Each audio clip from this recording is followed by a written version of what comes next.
嗨，大家好。最近各国媒体纷纷聚焦外交部长王毅5月26日至6月4日的南太8国之行。如图，他们分别由西向东，分别是东帝汶、巴布亚新几内亚、所罗门群岛、瓦努阿图、斐济、汤加、萨摩亚和吉里巴斯。而被西方媒体重点关注的中国与南太10国签订区域安全和经济发展全面协议，最终在5月30日确定没有签成。那么今天我们就从历史的角度来谈一下这背后的原因到底是什么。中国耕耘南太平洋诸岛，各路媒体都将焦点放在此前中国与所罗门群岛签订的安全协议，甚至更早的所罗门与台湾当局断交、与中华人民共和国建交上面，但其实都忽略了所罗门群岛中一个名叫图拉吉的小岛。就在中所2019年9月建交的当月，中国一家叫做森田企业集团的公司就与所罗门中部省签订租赁协议，获得了图拉吉岛及周边地区为期75年的独家开发权。不过1个月后，所罗门就在美澳的压力下叫停了。不知道王毅此行该份租赁协议是否还能继续下去。中国租图拉吉岛75年意义非凡。想当年1553年葡萄牙人租占澳门469年过去了，如今的澳门虽然回归，但仍可见葡萄牙人留下的痕迹。所以如果协议能够得以继续，对于中国经营南太的战略意义不言可喻。大家对于所罗门群岛的印象大多停留在二战，美国和日本在这里的瓜达尔卡纳尔岛进行了一场大战。美剧太平洋战争的开端正是这里，所罗门群岛现在的首都霍尼亚拉也刚好在瓜岛之上。而实际上位于瓜岛北边的图拉吉岛，也就是中国公司试图租赁开发的这个岛屿，才是太平洋战争中盟军从日本人手中夺取的第一座岛屿。大家不要小瞧了我们要租的这个图拉吉岛。二战之前作为大英帝国的殖民地，图拉吉岛才是整个所罗门的心脏。英国殖民官员的官邸就位于这个岛上，而且该岛地理位置十分优越，与周围的几个小岛形成了条件优良的深水港湾，是个天然良港，非常适合做军事基地。当年英国皇家海军就曾计划将其建设为英国的珍珠港。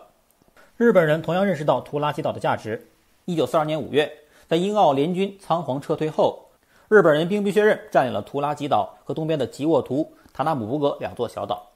随后3个月在岛上构建防御工事和挖洞。这是1942年占领图拉吉岛的日本海军第3特别陆战队的照片。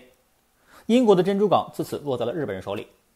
日本人计划在此建立前哨基地，并为下一步占领斐济、萨摩亚等地，彻底切断澳大利亚与美国珍珠港的联系，进而达到最终吞并整个澳洲的目的。中途岛的美日航母大战之后，美国终于缓过气来，为了遏制日军的扩张，在1942年7月制定了瞭望塔计划。而夺取图拉吉岛这个优良港湾成为反攻计划的第一步。而这个计划起初并不包括瓜岛，只不过后来发现日本人在上面修建机场，才匆匆将其列入，结果后来反而成为战役的焦点。从偷袭珍珠港到珊瑚海再到中途岛，双方进行的都是航母级别的海上较量。但二战中双方陆战队真正面对面的短兵相接，却是起自对图拉吉岛的争夺。1942年8月7日，美军陆战队开始在图拉吉岛西北边的蓝滩抢滩登陆。不过令美国大兵意外的是，海滩上竟然空无一人，日本兵像蒸发了一样。而后美军南北两路分别推进，向北的陆战5团第2营很快就占领了岛屿北部，位于抵抗。向南的第1营直到推进到最南端的281高地后，才遇到了日军顽强的抵抗，于是拉开了此后太平洋战争中一系列跳岛作战的标准模式。美军拥有绝对的海空优势，而日军利用挖好的山洞阻击，但绝不投降。就这样，第1营最后以45人阵亡的代价，消灭了400多名日军，夺下了太平洋战争的第一岛图拉吉岛。这是岛上日军藏身的洞穴，现在仍然还在。这是坑道内日军修建的地下工事。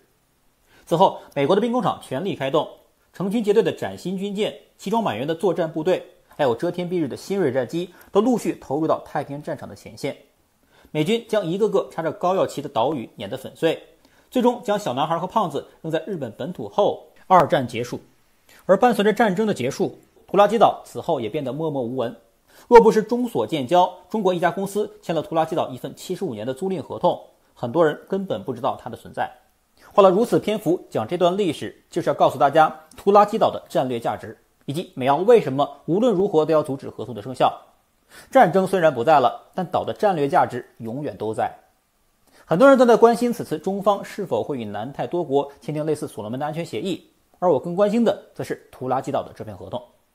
当然，做到此岛后，中国会将其打造成一个南太旅游度假胜地，还是军事基地，大家可以自行脑补一下。美澳在2019年阻止合同生效后，并未就此罢手，而是鼓动位于东北部的马来他省搞独立。马来他省是所罗门群岛中人口最多的省份，占据1/4，省长叫做丹尼尔·苏达尼。美国在一国策动颜色革命，首先就是要找到一个代理人，而这位马来他省的省长刚好就是不二人选。其次，钱。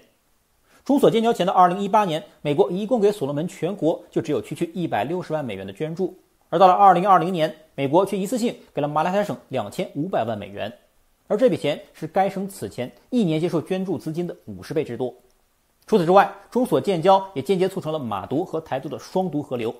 2020年新冠疫情刚刚爆发时，台湾拒绝出口口罩给大陆，说自己不够用，却转过头绕过所罗门中央政府，单独给马来塔省捐了口罩等防疫物资。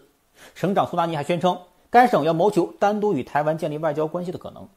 可见，两个谋求独立的省的确找到了某些共同语言。